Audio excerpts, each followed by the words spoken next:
Secretary General OIC,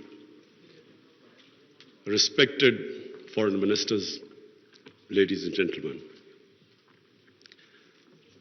First of all, let me welcome all of you to Pakistan. The irony is that 41 years ago, the extraordinary meeting of the OIC was held in Pakistan. It was discussing Afghanistan. And since then, all the troubles of Afghanistan started. No country has suffered as much as Afghanistan. 40 years of conflict. And then add to it recently prolonged drought, 75% of the people living off the land. And then, even before 15th of August, half the population below the poverty line. Years of corrupt governance. 75% of the budget supported by foreign aid. Now, a country in this situation, after 15th August, if the foreign aid dries up, the foreign reserves get frozen, banking system freezes, any country is going to collapse, let alone Afghanistan, which has suffered for the past 40 years.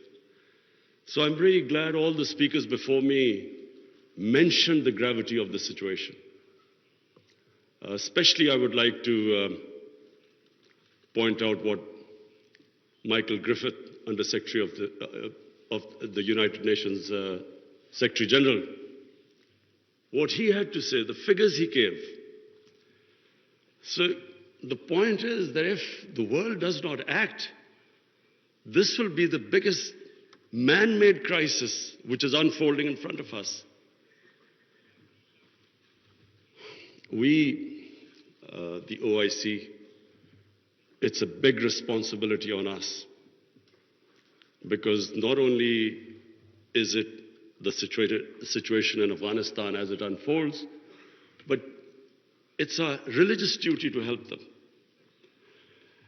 And I must say that we have to, and I speak to the United States specifically, they must de-link the Taliban government from the 40 million Afghan citizens. Even if they've been in conflict with Taliban for 20 years. But this is a question of the people of Afghanistan. 40 million human beings. And that's why it is very important that action is taken immediately. Already we are late. The Afghan winter, everyone knows, is extremely severe. And these preconditions the Taliban have to, unless they have an inclusive government, human rights, women's rights, do not allow terrorism from the soil. Unless these preconditions are met, the humanitarian aid will not flow, and their foreign reserves won't be allowed to have them, or the banking system won't be allowed to function. This is very important. That first of all, the one time I met the Taliban foreign minister, he categorically said that they wanted to comply with these three conditions. Now the point is, we must understand that when we talk about human rights, every society is different. Every society's idea of human rights and women's rights are different. I just give you an example of the Pakhtunkhwa province, which borders Afghanistan. Because the culture is similar, because Taliban is basically predominantly a Pashtun movement, and there are more Pashtuns on our side of the border. Now, the city culture is completely different from the rural culture. Culture in Kabul was always different to rural areas. Just like in Peshawar, it is completely different, the culture, to the district adjoining the Afghanistan border. So I give you an example. We give stipends to the child's parents to put the girls into school. But in our tribal districts or the district adjoining Afghanistan, if we are not sensitive to the cultural norms of those people, even with stipends, they won't send their girls to school.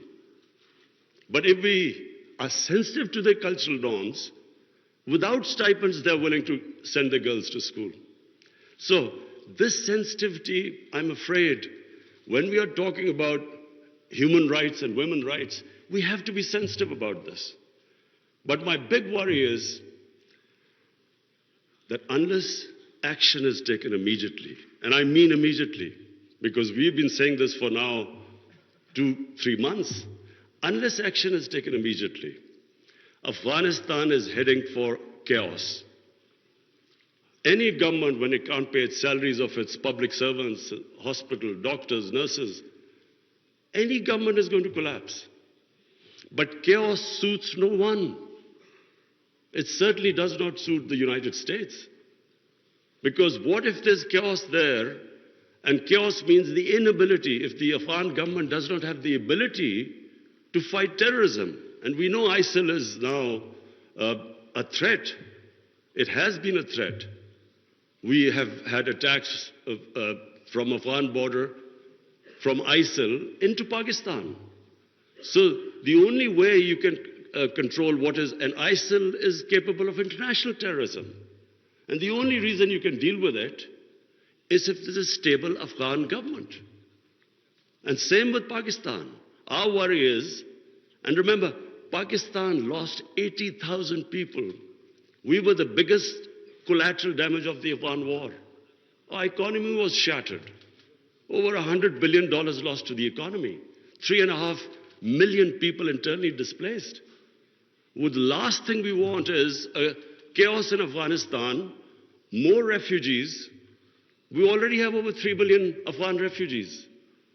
To date, we have 234,000 Afghans who've overstayed their visa because their situation in Afghanistan means they can't go back.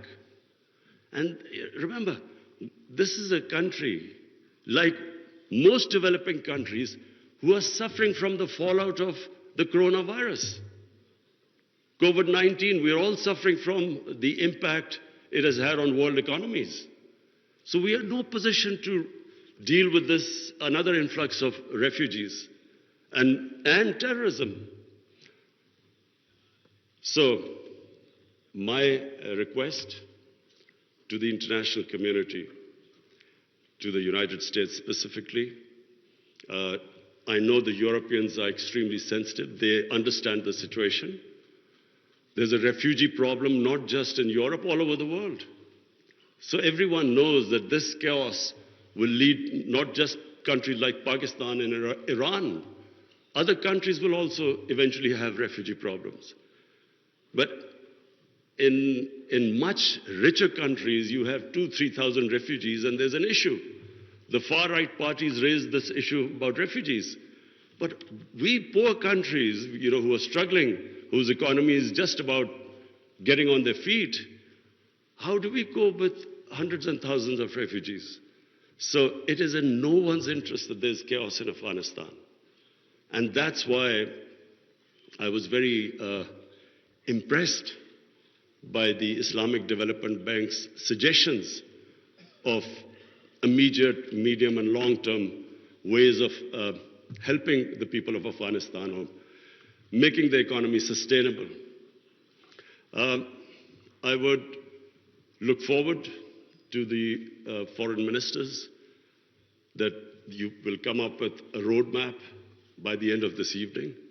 And that roadmap not only should be pushed by the OIC, by the United Nations, by the European Union, and by, of course, the United States. Because, as I repeat, chaos in Afghanistan suits no one. And finally, because I have this platform of the OIC foreign ministers, I would just raise two more points. One is Palestine and Kashmir.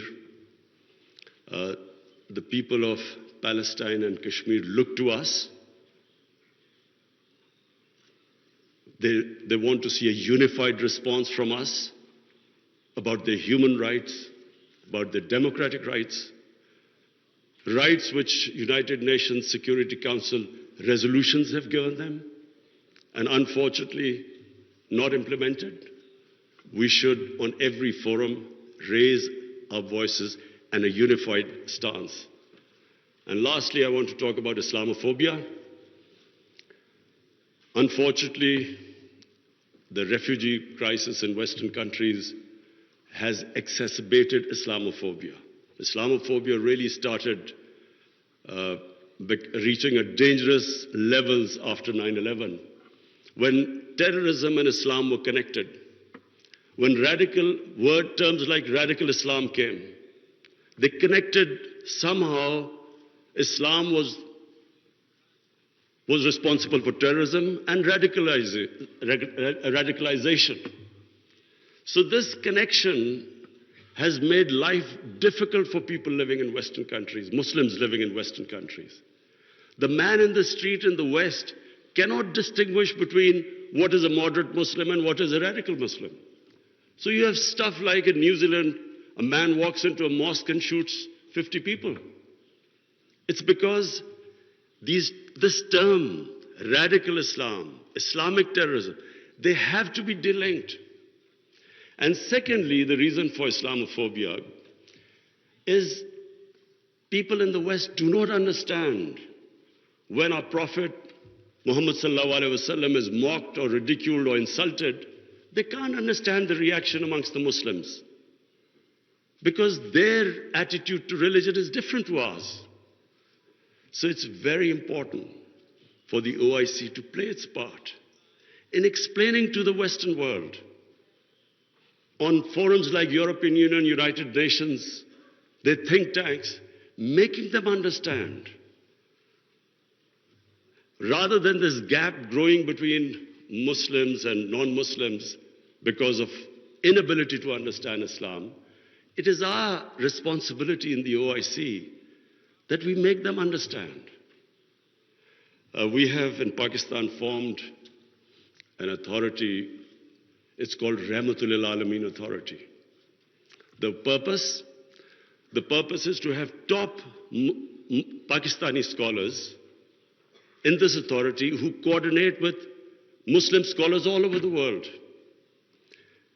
And one of the objectives of this Rahmatul Alameen Authority is that there should be a considered intellectual response when things like a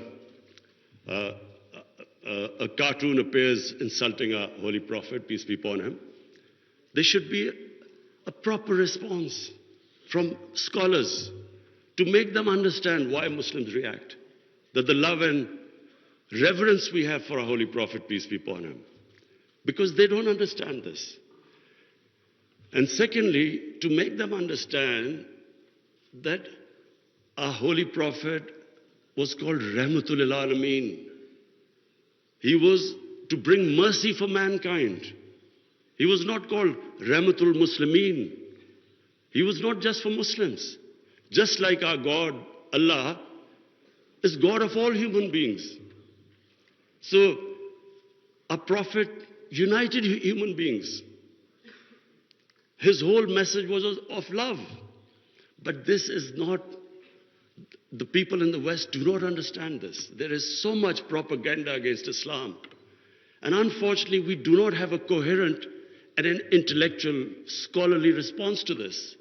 So, one objective of this authority is to, in coordination with all the Muslim scholars, we will respond, and we would like the OIC Secretary General also to know about this response. We will consult you. And whenever anything happens, there should be a proper response to that. But secondly, it's also for my own country, because we feel that we can raise the morality and the ethics of our society by making people understand the Seerat of the Prophet, his teachings, to raise the ethical standards in our country, and at the same time unite our people. Because unfortunately, religion is used by elements in our society to divide people, spread hatred. The whole idea is to unite human beings under the teachings of our Prophet. So finally, I again welcome all of you. I hope we have a very productive session this afternoon, and then we come up with a very coherent a strategy which I said immediate, medium term and long term, how to get Afghanistan out of this crisis. Thank you.